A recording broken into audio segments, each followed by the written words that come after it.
Let's start this video with a headline and a sad tale from early in my career. This week it came out that 36% more people are taking money out of their 401k this year in Q2 than they did last year. We're going to dig into why that's a terrible idea and you shouldn't do it, and a story from my early career. I got a job when I graduated from high school when I graduated from college as a financial analyst in 1996. It was a great job, making $30,000 a year, and I was able to start putting money away into an IRA, an individual retirement account. And I made some investments, did pretty well. And then I started starting my own companies, and I took money out of my IRA to start a company, and it did okay, but then it didn't do okay, and I lost that money.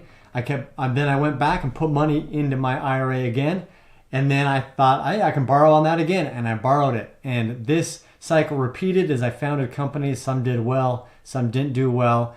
I used my IRA and my 401k as a bank account, and it was a huge mistake. I ended up 40 years old with no retirement savings. Luckily, I had a good job and turned things around and was able to pay off all my debt and save enough for retirement that I could retire 8 years later. The big lesson I learned from this is don't touch your retirement money, especially your 401k.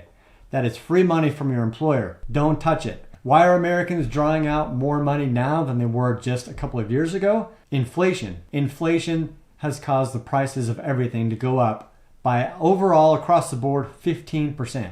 So our lives are 15% more expensive because of inflation. Add to that, rising costs results in the recent announcement that credit card debt has reached an all-time level of $1 trillion with a T, $1 trillion. Car payments are also at record highs. Loans are being extended out to 84 months. Used to be that a standard 60-month loan was normal. Now they're drawing them out to 84 months. And mortgages are considering lengthening the number of months for a mortgage from 30 years to 40 or 50 years to make the payments more manageable. So Bank of America reported this, that people are taking more money out of their 401ks, 36% more. And I want to read this quote from them. They say, "The data from our report tells two stories.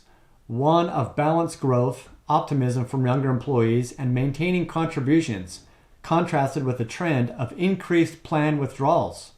Lorna Sabia, head of retirement and personal wealth solutions at Bank of America, said, "This year, more employees are understandably prioritizing short-term expenses over long-term savings." So I thought that last line was particularly interesting when she says that people are prioritizing short-term expenses over long-term savings. The other thing that jumped out at me is that you've got two stories. On the one hand, it's people that are prioritizing short-term expenses over long-term savings.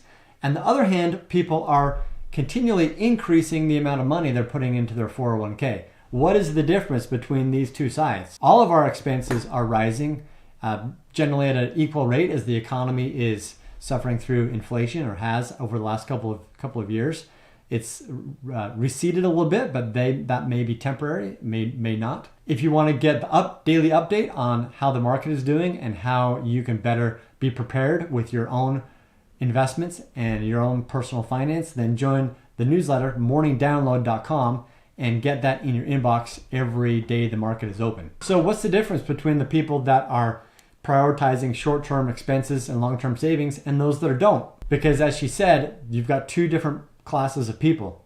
People that are withdrawing money out of their savings, that are running up their credit card bills, that are not cutting back on their expenses, that's the key, and people that continually increase their contributions. Because she says, Bank of America says that you've got both kinds of people, both sides of the economy. And which one are you? Bank of America goes on to say that the labor market remains strong and the economy is growing and consumers are spending. But inflation has taken its toll. Since 2019, the household debt balances have increased by nearly $3 trillion, according to the New York Fed. So where does this end up? There's only so much debt that U.S.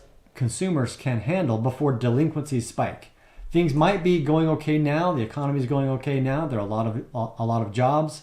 The unemployment rate is low. But if anything changes, if interest rates keep going up, if inflation ticks up again, then things are going to get really ugly in the US economy. And keep in mind that the federal student loan payments haven't resumed yet, and they're set to resume in October. So people are going to have another payment to take care of starting in October if they've got student loans, which has been deferred for the last 3 years. So for now, people are making ends meet, but that may change as the economy changes and if interest rates go up and payments go up. So what do you do? How do you get on the side of the people that are able to put away money every month? Well, I hope primarily, first of all, that you can learn from my bad decisions early on in my career and don't take money out of your 401k. Leave that money alone and forget about it. Same with your IRA or any other type of retirement plan that you have, because you will regret it later. That is money that should just be set aside for long term. And if you want to learn more about how to better manage your money, then go to the video about the 3-bucket system, where you have your long-term money, you've got your medium-term money, and your short-term money, your living expenses. And I walk through how the 3-bucket system really helps you manage that so you don't have to pull money out of your retirement. Keep in mind that if you do pull money out of your 401k, you have 60 days once a year to put it back. So you can borrow against it and then put it back without any penalties. But most people don't put it back, because what do? We spend it. That's what we borrowed it for in the first place. But it can be used in an emergency. The second thing is, what do you do to be on the side of people who don't have to take money out of your 401k? Number one is save money. Save money in an emergency fund. So you've got money in there so you can draw out of the emergency fund, the cash fund, and you don't have to dip into your 401k. According to Bank of America, this is why a lot of people are taking money out of their 401ks, because they don't have an emergency fund. So if you've got an emergency fund, if you've got money set aside for 3 to 6 months or even longer of expenses, or if you need to fix your car or whatever you need to do, you've got that money set aside. That protects you from having to tap into your 401k or your retirement. And I know there are a lot of retired people that watch my videos, or they're approaching retirement. And if you've got any experiences like mine or have any advice for people that are in retirement, then please comment down below. I'd love to hear your experiences, the mistakes you've made, and the things that you've done really well that has helped you not draw out prematurely from your 401k, from your retirement. Number 2 is cut expenses. As the Bank of America article points out, which I'll link below in the description, that people aren't cutting expenses. They're taking money out of their 401ks because they want to continue to fund their lifestyle instead of making the hard choice of cutting expenses. As anybody who has gotten out of debt like I did knows, it takes a lot of discipline to cut your expenses. My wife and I spent almost 2 years not eating out in restaurants. We didn't leave the state. We love to travel, but we didn't go anywhere for 2 years. We didn't eat out, only rarely on special occasions. We didn't do anything. We were serious about cutting our debt.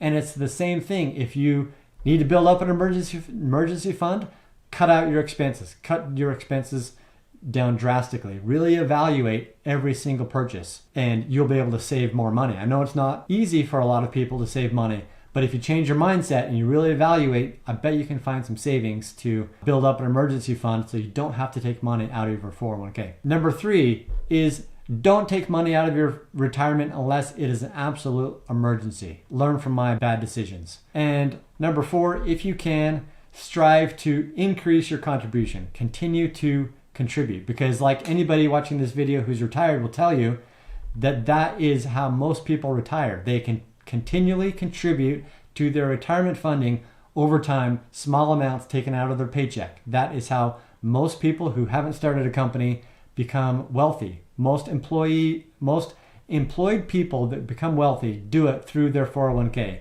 and their retirement contributions. So don't cheat your future by not contributing and or by withdrawing any of that money that you've contributed. Sometimes when I watch Shark Tank, I get sad when I hear the sharks talking to entrepreneurs and they say that they cashed out their 401k to start their business. Sometimes that works, but the majority of times the business doesn't work, and they're not only out of business, they are completely out of their 401k without a retirement fund. They have to start all over.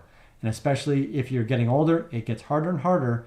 Statistically, the numbers just make it harder to build that back up. It can be done, but it makes it harder. So if you're starting a business or your expenses are too high, do something else. Resolve to do something else and don't take it out of your 401k. I know there are people that struggle with their finances. They have a lot of expenses, they've got debt, but you can do it. You can pay off your debt, you can contribute to your 401k or other retirement plan and do that year over year. And like Bank of America said, you can get yourself on the side of the people, and there are a lot of people on this side that have an emergency fund, they're contributing to the 401k, that even during tough economic times are making things work because they're making the sacrifices. Maybe you have to go out and get a better job or get a part-time job or do something to bring in more money. But there are millions of people that are doing it that have changed their mindset, that are prepared for the future, that are prepared for tough economic times because things could get worse. We don't know. But be prepared by having an emergency fund and contributing and leaving your retirement fund where it is. So did anything I say make sense? Did you agree? Did you disagree? I'd love to hear your comments below. And give this video a like and a subscribe so you're notified when I post the next video focusing on how you can reach financial independence faster.